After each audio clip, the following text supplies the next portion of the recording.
BC sub plan కి ఇంతవరకు అతిగతి లేనటువంటి పరిస్థితి, కనీసం దాని మీద చిత్తశుద్ధితో కూడా కాంగ్రెస్ పార్టీ లేనటువంటి పరిస్థితి. మేము కౌన్సిల్లో ప్రశ్నిస్తే కూడా దాని మీద మంత్రులు జవాబు చెప్పనటువంటి పరిస్థితి. మరి ఇటువంటి పరిస్థితుల్లో నిన్న ఒక తీర్మానం కాంగ్రెస్ పార్టీ ప్రవేశపెట్టింది. ఈ బీసీల కోసం ప్రవేశపెట్టినటువంటి తీర్మానంలో ఎప్పటి వరకు చేస్తారు, ఎప్పుడు కులగన్న మొదలు పెడతారు, ఏ సంస్థ ద్వారా చేపిస్తారు, దీనికి బడ్జెట్ లో పెట్టినటువంటి డబ్బులేంటి, ఎన్ని రోజుల్లోపు పూర్తి చేస్తారు, ఈ కుల జనగణన చేయడం ద్వారా ఏం సాధిస్తారు, మీ లక్ష్యాలేంటి, ఇవేమి చెప్పకుండా కేవలం కంటి తుడుపు చర్యలాగా, మభ్యపెట్టే చర్యలాగా మేం కులగణన చేయబోతా ఉన్నాము, బీసీలదే కాదు మొత్తం 50 మందిది గణన చేయబోతా ఉన్నాము అని ఒక తలాతోకా లేనటువంటి రెజల్యూషన్ ని నిన్న అసెంబ్లీలో పాస్ చేయడాన్ని భారత్ జాగృతి తరఫున మేము తీవ్రంగా మా యొక్క నిరసన వ్యక్తం చేస్తా ఉన్నాం.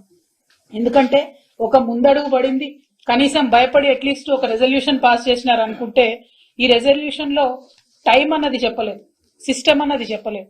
చెప్పకుండా ఎట్లా చేస్తారు అన్నటువంటిది ప్రభుత్వమే మరి బీసీలకు, తెలంగాణ బీసీలకు జవాబు ఇవ్వాల్సినటువంటి పరిస్థితి.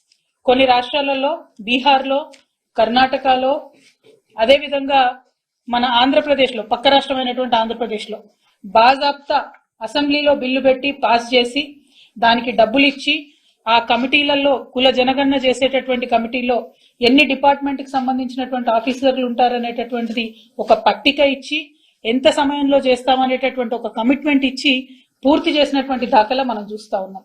బీహార్లో కుల జనగణన చేసిన తర్వాత 75% వాళ్ళు రిజర్వేషన్లు పెంచుకోవడం జరిగింది.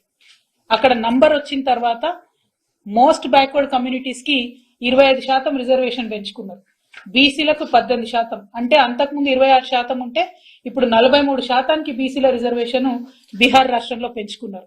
ఎందుకంటే బాజాప్తా లెక్కలు చేసిండ్రు, రాష్ట్ర ప్రభుత్వం నుండి గెజెట్ చేసిండ్రు కాబట్టి ఈ సందర్భంగా మరొకసారి తెలంగాణ రాష్ట్ర ప్రభుత్వాన్ని భారత్ జాగృతి తరఫున మేము డిమాండ్ చేస్తా ఉన్నాం.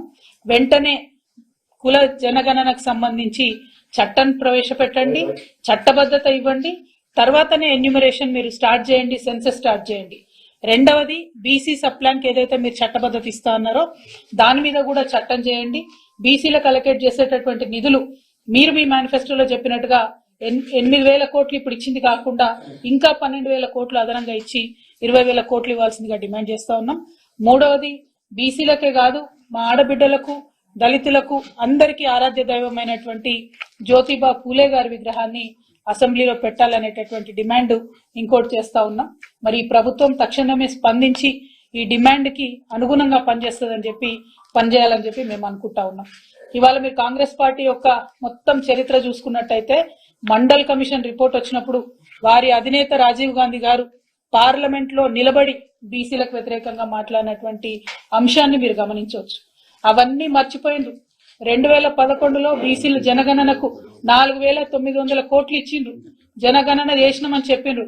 కానీ ఆ రిజల్ట్ బయట పెట్టలేనటువంటి అసక్తత కాంగ్రెస్ పార్టీదని వాళ్ళ స్పష్టంగా అర్థమైతా ఉన్నది.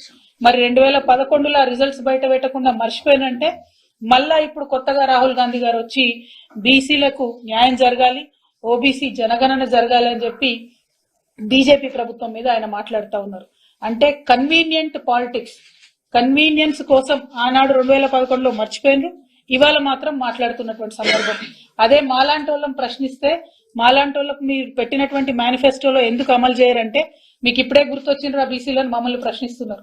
ఇవాళ మేము రాహుల్ గాంధీ గారిని అడుగుతా ఉన్నాం, మీకు ఇప్పుడే గుర్తొచ్చిండ్రు ఆ బీసీలు? మరి మీరు అన్నేళ్ల అధికారంలో ఉన్నప్పుడు 2011లో 4,900 కోట్లు ప్రజల ధనం ఖర్చు పెట్టి మీరు ఎన్యూమరేషన్ చేసినప్పుడు ఆ రిజల్ట్ బయటకు ఇవ్వడానికి మీకేమి ఇబ్బంది వచ్చింది?